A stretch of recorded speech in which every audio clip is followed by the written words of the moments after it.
Hello everyone. हमने कल 10th class का चैप्टर नंबर फर्स्ट जो हमारा रियल नंबर्स था उसका पार्ट फर्स्ट करा था, जिसमें हम इम्पोर्टेंट क्वेश्चंस की बात कर रहे हैं कि जो हमारे मोस्ट इम्पोर्टेंट क्वेश्चन है बोर्ड 2023 के लिए। तो अब हम थर्ड क्वेश्चन की बात करते हैं। थर्ड क्वेश्चन में हमें बोला गया है find the LCM and HCF of the following pairs and verify that LCM into HCF is equal to product of two numbers. हमें वेरीफाई करना है एलसीएम इंटू एचसीएफ दो नंबर के प्रोडक्ट के इक्वल होता है।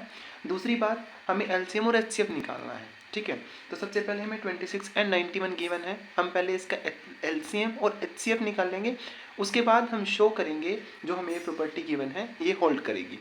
तो फर्स्ट पार्ट का हम सॉल्यूशन करते हैं 26 एंड 91। तो हम दोनों का अलग अलग से एचसीएफ निकाल लेते हैं। 26 एंड 91, इसको 2 से चलाया 13 आया, इसको 13 से कैंसिल किया तो 1 आया। इसको हमने 7 से चलाया तो 13 आया, इसको 13 से चलाया तो 1 आया। तो हम 26 को लिख सकते हैं 2 × 13 एंड 91 को लिख सकते हैं 7 × 30।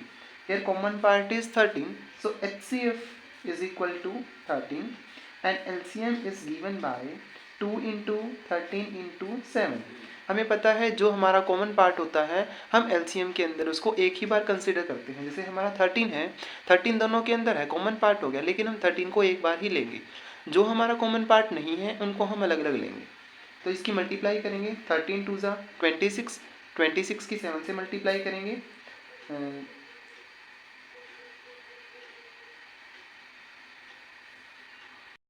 ये हमारे पास 182 आ जाएगा। तो हमने एलसीएम और एचसीएफ दोनों निकाल लिया। हमारे पास सेकंड काम था कि LCM into HCF product of two numbers के इक्वल होता है। अब हम इस चीज़ की बात करेंगे कि LCM into HCF is equal to product of two numbers. ये चीज़ हमें अब वेरीफाई करनी है और हमें ये तीनों पार्ट्स के अंदर करके दिखानी है। ठीक है, एलसीएम हमारा कितना आया था, 13 आया था, और एलसीएम हमारा 182 था और एचसीएफ हमारा 182 था। एलसीएम 182 और एचसीएफ 13। ठीक है, और प्रोडक्ट ऑफ टू नंबर्स 26 × 91। तो हमें 182 की 13 से मल्टीप्लाई करनी है। तो देखो कितना आएगा हमारे पास, 13 2 ज़ा 26 का 6 कैरी ऑन 2, हमारे पास आ जाएगा 2366।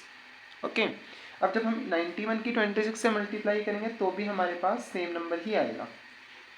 ठीक है, तो इसका मतलब हमारा जो एलसीएम और एचसीएफ था उनका अगर हम प्रोडक्ट करते हैं और जो हमें दो नंबर्स गिवन थे उनका हम प्रोडक्ट करते हैं तो दोनों हमारे पास क्या आते हैं, इक्वल आते हैं। तो हेंस वेरीफाई, तो जो हमें वेरिफिकेशन के लिए बोला था वो हमारा वेरीफाई हो गया।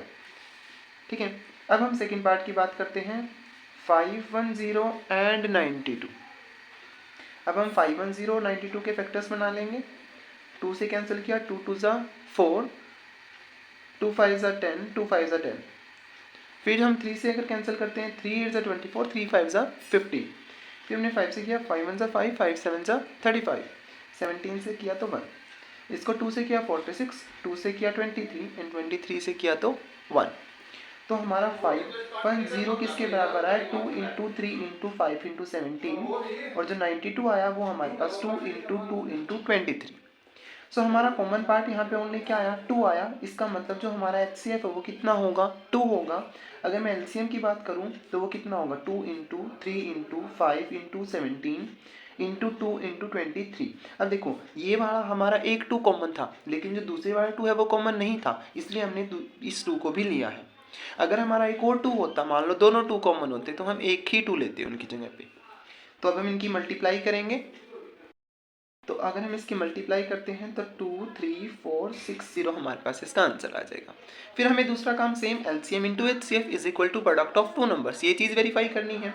तो हमारा एलसीएम कितना आया, 2 3 4 6 0, एचसीएफ कितना आया 2, is equal to product of two numbers मतलब 510 × 92। अब इनकी मल्टीप्लाई करो, 2 की 0 से करी 0, 2 6 ज़ा 12 का 2 कैरी 1, 2 4 ज़ा 8 और 1 9, 3 2 ज़ा 6, 2 2 ज़ा 4।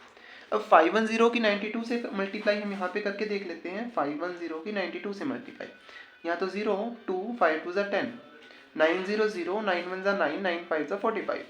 तो करो 0 2 9 6 4, तो कितना आया 4 6 9 2 0। तो ये हमारे दोनों कैसे आ गए, इक्वल आ गए।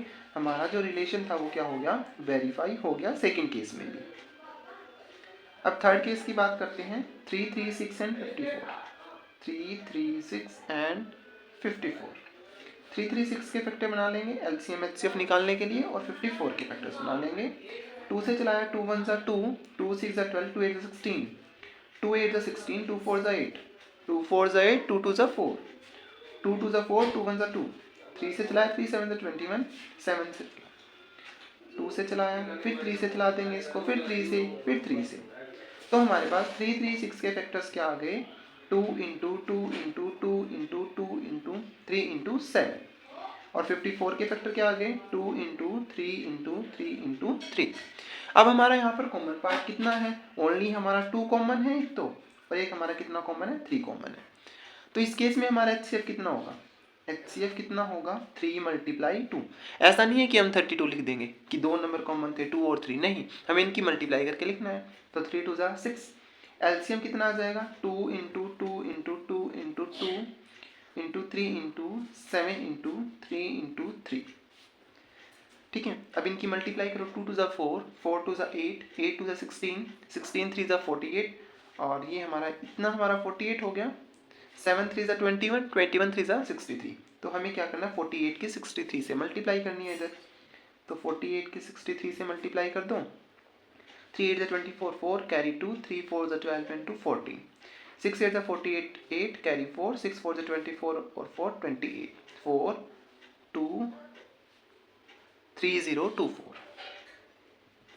तो हमें प्रूव करना है एलसीएम इंटू एचसीएफ, इसके बराबर होगा प्रोडक्ट ऑफ 2 नंबर्स के। तो हम इसकी बात करेंगे, एलसीएम कितना आया है हमारा 3024, एचसीएफ कितना आया 6, नंबर कितना है 336 इंटू 54, 6 4 ज़ा 24 कैरी 2, 6 2 ज़ा 12 two 14 carry 1 1 as it is, 6 3 ज़ा 18। इधर मल्टीप्लाई करेंगे, इधर भी 8 1 8 1 4 4 आ जाएगा। इसका मतलब हमारा जो रिलेशन है वो क्या हो गया, वेरीफाई हो गया। क्लियर। अब हम नेक्स्ट क्वेश्चन पर आते हैं, फोर्थ क्वेश्चन पर। फोर्थ क्वेश्चन में भी हमें क्या करना है, एलसीएम एंड एचसीएफ, इसमें हमें एलसीएम और एचसीएफ ही निकालना है बस, हमें प्राइम फैक्टराइजेशन का यूज़ करके। इसके अंदर हमें वेरिफिकेशन नहीं करनी। अब फर्स्ट पार्ट है 12 15 एंड 21। 2 से चलाया 6, 2 से चलाया 3, देन 3 से चलाया तो 1, 3 से चलाया 5, 5 से चलाया 1, 3 से चलाया 7, 7 से चलाया 1। इनके फैक्टर्स लिख देते हैं। 12 क्या है, 2 इंटू 2 इंटू 3, 15 क्या है 3 इंटू 5, और 21 क्या है 3 इंटू 7। अब देखो इसमें कॉमन पार्ट क्या है तीनों में, 3 3 3, तो हाईएस्ट कॉमन फैक्टर क्या हो गया, 3 हो गया। एलसीएम अगर बात करूं तो 2 इंटू 2 इंटू 3 इंटू 5 इंटू 7, क्योंकि जो कॉमन है वो तो हमें एक बार ही लेना है। तो 2 2 ज़ा 4, 4 3 ज़ा 12, 12 5 ज़ा 60, 67 ज़ा 420। तो ये हमारे पास कितना आ गया, 420। Second part 17 23 21। अब 17 23 और ये 29 जो है हमारे सारे कैसे नंबर हैं, प्राइम नंबर हैं, जो कि खुद की टेबल पे ही जाते हैं। तो देखो 17 के फैक्टर 17 इंटू 1, 23 के फैक्टर 23 इंटू 1, 29 के फैक्टर 29 इंटू 1। कॉमन क्या चीज़ है, जिसमें कुछ भी कॉमन नहीं होता वो 1, तो उसमें कॉमन आएगा ही। तो एचसीएफ कितना आ गया 1। एलसीएम कितना आएगा 17 इंटू 23 इंटू 29। अब हमें इनकी मल्टीप्लाई करनी है, और जैसे ही हम मल्टीप्लाई करेंगे हमारा आंसर आ जाएगा। तो इसका आंसर आया हमारा 11339। ठीक है। Third part 8 9 and 25। 8 को किया 2 4 ज़ा 8, 2 2 ज़ा 4, 2 1 ज़ा 2, 3 से किया 3 3 ज़ा 9, फिर 3 से चलाया, इसको 5 से चलाया, तो हमारा 8 के फैक्टर 2 इंटू 2 इंटू 2, 9 के फैक्टर 3 इंटू 3, और 25 के फैक्टर 5 इंटू 5। कुछ भी कॉमन नहीं है, तो इसका मतलब एचसीएफ हमारे पास कितना आ गया, 1 आ गया। और एलसीएम कितना आ जाएगा 2 into 2 into 2 into 3 into 3 into 5 into 5। 2 2 ज़ा 4, 4 2 ज़ा 8, 8 9 ज़ा 72, 72 की हम 25 से मल्टीप्लाई करेंगे तो हमारा आंसर आएगा 1800। तो हमें इस क्वेश्चन में एलसीएम और एचसीएफ ही निकालना था। उसके बाद नेक्स्ट क्वेश्चन है, there is a circular path around a sport field Sonia takes 18 minutes to drive 1 round of the field. यहाँ पे एक सर्कुलर पाथ है स्पोर्ट फील्ड के साथ, तो उन्होंने क्या करा, सोनिया है वो 18 मिनट लेती है एक राउंड पूरा करने में, लेकिन जो रवि है वो 12 मिनट लेता है उसी काम के लिए, उसी राउंड के लिए। Suppose they both start the same point, same time, same direction, मतलब उन्होंने एक ही पॉइंट से शुरू किया। मान लो यहाँ पर सोनिया है, इसने इस डायरेक्शन में जाना शुरू किया, तो रवि ने भी इधर से ही शुरू किया इसी डायरेक्शन में और सेम टाइम पे। तो हमें बोला गया है आफ्टर हाउ मेनी मिनट्स, कितने मिनट के बाद they will meet again at the point, वो कितने टाइम बाद इस पॉइंट पर मिलेंगे। तो हमारे पास जो जो नंबर गिवन है 12 और 18, जब भी ऐसा क्वेश्चन आएगा हम उनका क्या निकाल देंगे, हाईएस्ट कॉमन फैक्टर। तो इसका हाईएस्ट कॉमन फैक्टर निकालो, 2 6 12, 2 3 6, 3 1 3, 2 9 18, 3 3 9, 3 1 3। तो 12 के फैक्टर 2 इंटू 2 इंटू 3, 18 के फैक्टर 2 इंटू 3 इंटू 3।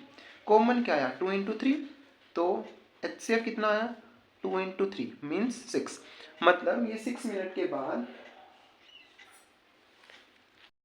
6 आया HCF हमारा। अब LCM की बात करूँ अगर मैं इसकी, 2 इंटू 2 इंटू 3 इंटू 3, 2 2 ज़ा 4 और 4 9 ज़ा 36। मतलब जब भी हमें इस टाइप से टाइम निकालना आएगा किसी भी क्वेश्चन में, तो हमें HCF नहीं निकालना है, हमें उसका LCM चेक करना है कि कितना LCM आया। ठीक है, तो जो LCM आएगा वो ये हमारा आंसर हो जाएगा। तो कितना टाइम के बाद मिलेंगे वो, 36 मिनट्स के बाद। उसके बाद नेक्स्ट क्वेश्चन है हमारे पास, ये हमने 5 क्वेश्चन कर लिए। नेक्स्ट है हमारा 6th क्वेश्चन, और 6th क्वेश्चन है prove that √2 is an irrational. और इसी टाइप से हमारे पास √2, √3, √5, √7 ऐसे से क्वेश्चन होंगे। मैं आपको बस √2 का क्वेश्चन करवाऊंगा। सेम क्वेश्चन है आपके पास √3, √5 और 1/√2 जो भी है मैंने यहाँ पर दिखाए हुए हैं, वो सभी क्वेश्चन आप लोग खुद ट्राई करेंगे। तो हम देखते हैं √2 इज एन इरेशनल। हमें प्रूव करना है कि जो हमारा √2 नंबर है वो एक इरेशनल है। अब हमें इरेशनल प्रूव करना है तो हम कंट्राडिक्शन मान के करेंगे। हम लेट करेंगे सबसे पहले कि √2 इज अ रेशनल नंबर। हमने मान लिया कि जो हमारा √2 है वो हमारा एक रेशनल नंबर है। हमें पता है अगर हमारा रेशनल नंबर है तो वो किसकी फॉर्म में होगा, a/b या p/q की फॉर्म में होगा, जहां पर b हमारा कैसा नंबर होना चाहिए, नॉन जीरो होना चाहिए, and a b are coprime. Coprime का मतलब है इनमें कुछ भी कॉमन फैक्टर नहीं होना चाहिए। तो हम इसका यूज करेंगे √2 इज इक्वल टू a/b, इसके नीचे हम 1 लगा सकते हैं। बाय क्रॉस मल्टीप्लीकेशन √2b हमारा किसके बराबर हो जाएगा, a के बराबर हो गया। स्क्वेयरिंग कर देंगे बोथ साइड क्योंकि हमें इस रूट को खत्म करना है। Squaring both sides, then √2b का square is equal to a square. Root से इसका √2 का स्क्वायर कैंसिल हो गया तो यहाँ पे 2 आ गया, और b का square 2b square is equal to a square. b square को मैं कैसे लिख सकता हूँ, a स्क्वायर बाय 2। अब यहाँ से देखो हमें क्या मिला कि a square is divisible by 2। अब देखो हमने कहा a स्क्वायर हमारा 2 से डिविजिबल है क्योंकि एक नंबर मिल रहा है हमें। अगर किसी नंबर का स्क्वायर किसी भी नंबर से डिवाइड होता है तो वो नंबर भी हमेशा उस नंबर से डिवाइड होगा। अब यहाँ पे a भी डिविजिबल होगा, a is also divisible by 2। अब देखो एग्जाम्पल दूं मैं, अगर मान लो मैं 2 का स्क्वायर लेता हूँ कितना आएगा 4। 4 हमारा 2 से डिविजिबल है, तो इसका मतलब 2 तो 2 से डिविजिबल होगा। तो मैंने सेम बात लिखी है कि अगर a स्क्वायर 2 से डिविजिबल है तो इसका मतलब जो a नंबर होगा वो भी 2 से डिविजिबल होगा। तो मैं a को किसकी फॉर्म में लिख सकता हूँ, सो a को मैं लिख सकता हूँ 2c की फॉर्म में। हमने इसको इक्वेशन नंबर 1 नाम दे दो, पुट कर देंगे a is equal to 2c in equation number 1। तो 2b square as it is रखो, a की जगह पे 2c का स्क्वायर रख दो। तो 2b square is equal to 2 का स्क्वायर किया 4, c का स्क्वायर किया c स्क्वायर। अब हम क्या करेंगे, इस 4 को नीचे ले आएंगे। 2b square by 4 is equal to c square, cancel किया तो 2 मीन्स b स्क्वायर बाय 2 किसके बराबर आ गया, c स्क्वायर के। यहाँ पे सेम सिचुएशन बनी, जैसे हमारा a स्क्वायर डिविजिबल था 2 से तो a भी डिविजिबल था।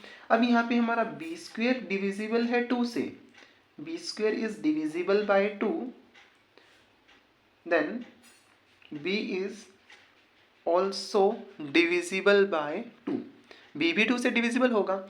अब देखो हमने ऊपर बोला क्या था कि हमारा a और b कैसे हैं, को प्राइम है, मतलब इनमें कोई भी कॉमन फैक्टर नहीं है 1 के अलावा। लेकिन यहाँ पे a भी 2 से डिविजिबल है और b भी 2 से डिविजिबल है, तो इसका मतलब हमें यहाँ पे एक कॉमन फैक्टर मिल गया एक से ज़्यादा, और वो क्या है, 2 है। लिखेंगे therefore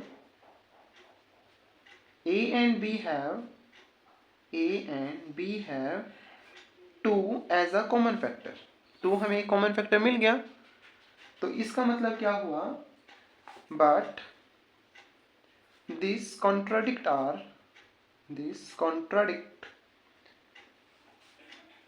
our supposition of a and b को प्राइम, कि हमने बोला था a और b हमारे को प्राइम है, ठीक है। तो इसका मतलब क्या होगा, this contradict our supposition thus √2 is an irrational number। हमने सपोज क्या किया था कि हमारे पास √2 कैसा है, रेशनल है, लेकिन यहाँ से हमने जो माना था उसकी सब कॉन्ट्राडिक्शन आ गई, तो इसका मतलब √2 हमारा कैसा हो गया, एक इरेशनल नंबर हो गया, ठीक है। सेम हमारे पास 7th क्वेश्चन है √3 इज एन इरेशनल, 8th है √5, बिल्कुल सेम। इस क्वेश्चन में जहाँ जहाँ हमने √2 यूज़ किया है, √3 के केस में √3 यूज़ कर लेंगे, √5 के केस में √5, जहाँ जहाँ 2 यूज़ किया है वहाँ √3 के केस में 3, जहाँ √5 की बात होगी वहाँ पे 5। और जो हमारा 9th क्वेश्चन है, इसके हमारे पास 3 पार्ट हैं, तीनों बिल्कुल सिमिलर हैं। अब लास्ट क्वेश्चन आता है इस चैप्टर का, check whether the following are terminating or non terminating. अब टर्मिनेटिंग के लिए हम क्या करेंगे, जो हमारा डिनोमिनेटर में है उसके फैक्टर बनाएंगे। अब हमारे पास 3 1 2 5 है, इसके फैक्टर बनाएंगे। 5 से चलाया, 5 6 30, 5 2 10, 5 5 25। देन 5 से 5 1 5, 5 2 10, 5 5 25, 5 2 10, 5 5 25। अब मैंने क्या कर दिया, ये सारा हमारा 5 से कैंसिल हो गया, तो कितना 1 2 3 4 5, 5 टाइम्स 5 आएगा, 5 इंटू 5 इंटू 5 इंटू 5 इंटू 5। तो हमारा कोई भी नंबर टर्मिनेटिंग कब होगा, अगर वो 2 और 5 की फॉर्म में लिखा जा सकता है। अब जैसे 13 बाई, इसको मैं क्या लिख सकता हूँ, 2 की पावर 0 इंटू 5 की पावर 5 लिख सकता हूँ, क्योंकि मुझे 2 और 5 की फॉर्म में लिखना है और मैंने इस नंबर को लिख दिया, तो इसका मतलब ये हमारे पास क्या होगा, टर्मिनेटिंग होगा। टर्मिनेटिंग हो गया, तो अब हमें इसका डेसिमल एक्सपेंशन निकालना है, वो कैसे निकाल लेंगे। अब देखो 13 बाई 2 की पावर 0 थी और 5 की पावर 5, तो हमें 2 और 5 की पावर को सेम बनाना है। यहाँ पे 2 की पावर 0 है और 5 की पावर 5 है, तो मतलब हमें 2 की पावर 5 लेके आनी पड़ेगी। तो हम क्या करेंगे, ऊपर भी और नीचे भी 2 की पावर 5 से मल्टीप्लाई करवा देंगे, तो कितना आएगा 13 इंटू 2 की पावर 5 बाई 2 की पावर 5 इंटू 5 की पावर 5। तो ये हो जाएगा हमारे पास 13 इंटू 2 की पावर 5 कितना होता है, 2 टू ज़ा 4, 4 टू ज़ा 8, 8 टू ज़ा 16, 16 टू ज़ा 32। इसको हम लिख देंगे 2 इंटू 5 की पावर 10। इनकी मल्टीप्लाई करवा दो, 13 टू ज़ा 26 का 6 कैरी ऑन 2, 13 3 ज़ा 39, 39 इंटू 41। और ये हमारे पास क्या हो गया, सो यहाँ पे 5 पावर आएगी, तो यहाँ पे 10 की पावर 5। 10 की पावर 5 का मतलब क्या होता है, 416 डिवाइड बाई 1 2 3 4 5 0 लगा दो। अब हमें डेसिमल एक्सपेंशन करना है, तो डेसिमल निकालना पड़ेगा इसका। 1 2 3 3 डिजिट हैं, तो हम आगे 2 0 लगा देंगे, 0.0। तो ये हमारे पास इसका क्या आएगा, डेसिमल एक्सपेंशन। और ये हम किन नंबर का निकाल सकते हैं, जो नंबर हमारे पास टर्मिनेटिंग होंगे बस उन्हीं का ही, ठीक है। अब हम बात करते हैं 455 की। 455 5 से करा 91, तो ये 7 से जाएगा 13, 13 से जाएगा तो 1, तो इसके फैक्टर हमारे पास क्या बने, 64 बाय 5 इंटू 7 इंटू 13। अब यहाँ पे 5 के अलावा और नंबर आ गए, तो इसका मतलब ये हमारे पास क्या होगा, non terminating. Okay, third part 1600, हमें डिनोमिनेटर की बात करनी है बस। 2 से किया 800, फिर 2 से किया 400, 2 से किया 200, 2 से किया 100, 2 से किया फिर 50, फिर 2 से किया 25, 5 से किया 5, देन 5 से किया तो 1। तो इसको हम कैसे लिख देंगे, 15 बाय 1 2 3 4 5 6, 2 की पावर 6 इंटू 5 की पावर 2। तो हमारा ये 2 और 5 की पावर में आ गया, तो इसका मतलब ये हमारे पास कैसा होगा, टर्मिनेटिंग होगा। टर्मिनेटिंग है तो हमें इसका डेसिमल एक्सपेंशन निकालना है। डेसिमल एक्सपेंशन के लिए क्या करेंगे, 15/2 की पावर 6 इंटू 5 की पावर 2। बड़ी पावर किसकी है, 2 की है, कितनी है, 6 है। 5 की कितनी है, 2 है, कितनी ज़्यादा है, 4। तो हम क्या करेंगे, 2 की पावर 4 से ऊपर भी मल्टीप्लाई और नीचे भी मल्टीप्लाई। तो 15 इंटू 16 आ जाएगा, क्योंकि 2 की पावर 4 16 होता है। तो ये हो जाएगा हमारे पास 2 की पावर 6, सॉरी यहाँ पे 5 की पावर 4 से करेंगे, 5 की पावर 4 से, तो ये हो जाएगा हमारे पास 625, और 5 की पावर 4 मतलब 5 की पावर भी 6 हो गई। तो इनकी मल्टीप्लाई करेंगे हम, तो ये हो जाएगा 10 की पावर 6, और 625 की 15 से मल्टीप्लाई करते हैं। तो अगर हम मल्टीप्लाई करें 625 की 15 से, 5 5 ज़ा 25, कैरी 2, 5 2 ज़ा 10 2 12, कैरी 1 31, 5 2 6 5 7 3 9। तो कितना आया हमारे पास, ये 9375। अब 6 के बाद डेसिमल लगाना है, तो 1 2 3 4 5 6.0। तो हमारे पास ये इसका क्या आ गया, डेसिमल एक्सपेंशन आ गया। उसके बाद फोर्थ पार्ट है हमारे पास, फोर्थ पार्ट हमारे पास 6/15। अब 15 के फैक्टर बना लेते हैं, 3 5 ज़ा 15, 5 1 ज़ा 5। तो ये तो हमारा 3 और 5 आ गया। तो कैसा नंबर होगा, नॉन टर्मिनेटिंग होगा जी। क्यों होगा जी, क्योंकि यहाँ पर हमारे पास 3 आ गया, लेकिन हमारे पास होना चाहिए था कितना, 2 और 5। फिर फिफ्थ पार्ट है 77/210।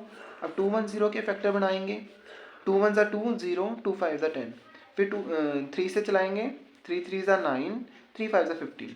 5 से चलाया 7, 7 से चलाया 1।